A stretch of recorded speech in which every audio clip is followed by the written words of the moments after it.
What's going on, guys? Welcome back to the channel. And today I want to talk a little bit about language patterns. Let's get into it.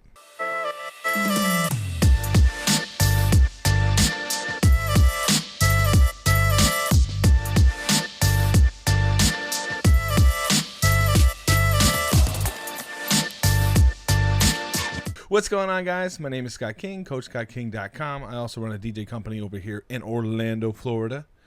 And if you want to check that out, you go to www.djsorlando.com. And today I want to talk a little bit about language patterns and how they can shape your belief and what are some titles of some language patterns. And before I get too much into it, make sure to follow, like, subscribe, tell your grandma. So NLP, Neuro Linguistic Programming. What are the sentences that you're saying to yourself? What are your thoughts like? Now, I also have a whole sleight of mouth training. If you want to check that out on the website, make sure to check that out. And hopefully today we'll give you some insights on different terms used within NLP and different patterns that you can start to think about as you walk your way through life. And as you talk to other people, and once you learn language patterns, you can use them for sales calls, you can use them for picking up dates, you can use them, to get yourself out of a rut. So let's get into some of these different language patterns. Now, the first one is one of my favorite when I learned what it was, is a redefining pattern. So one would say, don't think of it as a sales call, think of it as a value discovery session. So a lot of things have to do with how you label them. I was talking to somebody yesterday, and he was trying to be a baseball player, and somebody said that he had a certain brain problem or something like that. I can't remember what it was. Now, once you give something a label, then your mind starts to focus on it. And what happens? Once you start to focus on it, you become that thing. Instead of focusing on what the issue is, focus on what the answer is to solve it, right? So if you just kind of take, that as a roadblock and then you just stop yourself, that's not going to do you much good other than, well, now that I understand there's an issue here, what can I do to overcome that? So the redefining pattern. So if you say something like, oh, I have this issue, well, that could be turned into, I'm so glad I have this issue because nobody else has had to overcome it, and I'm going to show you how it's done. It all depends on how you look at the situation.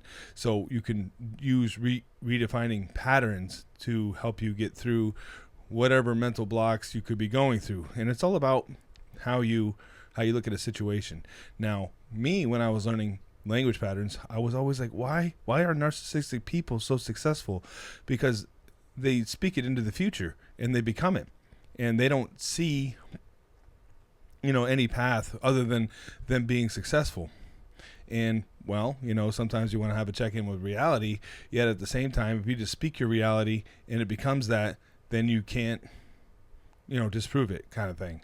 So back to the redefining pattern and some other ways to look at a sentence, right? Someone could say that you're pushy, and you could say that's not being pushy, that's being professionally persistent. So that's another thing you can be dealing with when you're doing sales calls, and somebody could be like, oh, why are you bothering me so much? Well, you going to give me an answer? That kind of thing. Here's another sentence for you. That's not an objection. That's a request for more information. So someone could say, you're too expensive. Well, that's not an objection. That's an opportunity to tell you why my price is where it is. And the next sentence here is not a high price. That's a quality investment, right? It all depends on how you look at it. And if somebody tells you one thing and you accept it, then, well, that's what it becomes, right? And that's not losing a lead, right? Something that I express all the time. It's filtering out, bad clients and getting quality clients. So something else to keep in mind as well. And that's redefining patterns, right? So the next one would be consequence patterns. Now, consequence is where if you don't do one thing, another thing will happen, right? So let's look at some of these sentences. If you keep competing on price, where will your business be next year, right? So if you keep being the lowest guy, is that going to be a way for you to be able to grow? Or is that just something that you want for, sustainability kind of thing? So keep that in mind as well. So consequence pattern, if you do X, Y, and Z, this, bad thing could happen. And that could also lead to depression as well, because you won't feel like you're equaling up to where you want to be. So you'll look down on yourself kind of. So basically you want to at least focus on what actions that you're doing. Is it getting you where you want to be? And if not, just change your actions. I mean, you don't have to worry too much about consequence, because things happen all the time. It's constantly moving, right? So if you do something and you get a undesired result, then just stop doing that. A lot of people, like sales guys for health insurance, will be like, well, if you don't do X, Y, and Z, then, where is your family going to be, when you pass? Well, you could look at it like, oh my, I better make sure that they're well taken care of. That's what somebody with a lot of empathy and sympathy would do. Or you could be like, what would I care? I'm already passed. I carried them while I was here. Something to think about. Another consequence sentence, right? If you maintain the same mindset, what opportunities are you blocking? So it's always a good idea, most times, to level up your thinking, to look for more opportunities. And here's another one. If you stay in your comfort zone, who will your clients choose instead? So sometimes you got to think outside the box, depending on what your goals are. So if you're just acting a certain way and getting the same results and you're fine with that, then stick with that. Yet if you want more results, what else could you be doing to get better results? And again, the more you move, the more you'll be able to have information to calculate, so that you could choose something different next time. Or if you find something that is working, just stick with that. And if you don't invest in systems now, how much harder will growth be later? So again, now we could use something like that for, investing in Coach Got King products. If you don't, get on the right foot today, or what's the cost of inaction, right? Not doing anything. So keep that in mind as well. And another type of language pattern, or something to keep in mind, is called chunking. You want to either overgeneralize or get right down to what is the nitty gritty. What are the exact numbers? Because the more numbers that you have, the more it'll be easier to make better choices, right? So some of the sentences here for the chunking pattern is it true that all clients want the lowest price every time? So again, there's a lot of chitter chatter on Facebook, right? Oh, this is what I think it is. This is what I think it is. Well, if you don't have the exact numbers in front of you, or have talked to everybody in the world, then you won't know exactly. So you basically, it's trial and error, right? So you could feel out somebody, give them a certain price, and if it goes, it goes. If not, maybe you could have got more later, or maybe you could lower your prices and get more people. It all depends on, who you are and how much time you have and where you're at with your business, right? And here's another one for chunking, right? Do all successful business need social media in every industry? Actually, no. There's a guy in Wisconsin who doesn't even have a website, and he does most of the business in town, because when somebody comes to town and they say they need a certain type of service, he's the guy they call. So do you need social media? Do you need a website? Maybe word of mouth is the way to go. And it all depends on your community. I'm kind of shocked that this guy does as much business as he does with zero advertising budget. Yet if it still works, then stick with it. If it ain't broke, don't fix it, right? So here's another one for the chunking pattern. And you'll notice that they use these universal quantifiers. A universal quantifier is when you overgeneralize, right? All people do this. Is that really true? Probably not. So again, you'd want to get more of the details, right? And when people are talking to you, they act as if when they say these sentences is true without all the information. And how could you get all the information? If you were analyzing all the information, how accurate would it be to begin with? Just something to keep in mind. Again, we're all navigating through reality, through how we interpret what reality is. So, is cold calling dead for everyone in every market? No. Cold calling definitely is successful, or you wouldn't get those phone calls from robocalls, So again, there's all these different avenues to go. And me personally, I don't use, text messaging. I use mostly email marketing. And, I started out cold calling. Cold calling is what it is. It's not really the system that I have in play, because I like to filter out, leads. When you're cold calling, you're just whoever answers the phone, that kind of thing. And then, there's just something else to consider too when you're making calls.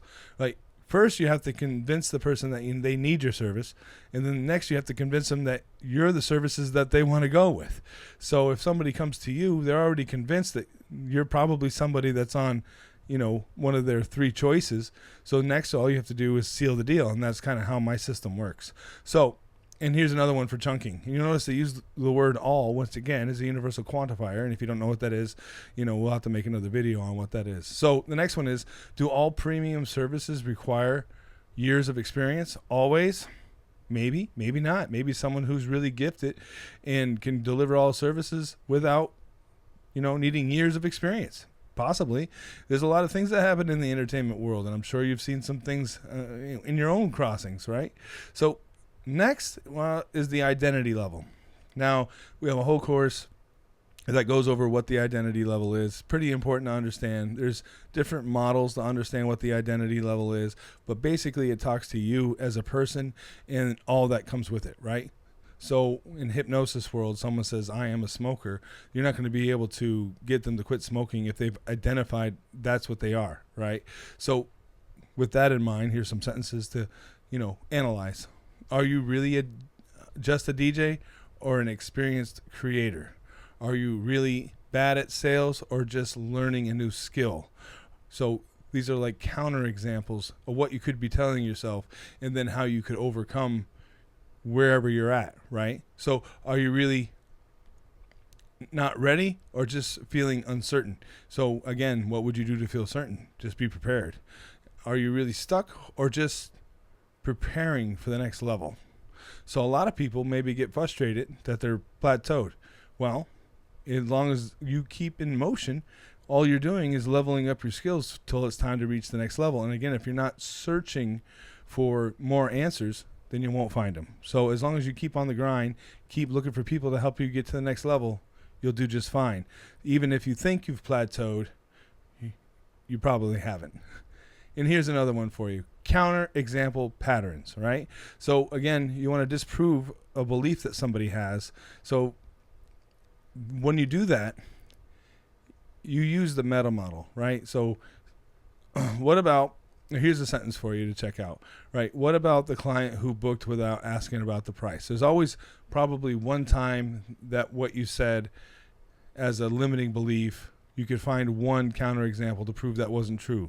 And if you could find one counterexample, or what the next baby step is to prove that wasn't true, then you would just build from there, right?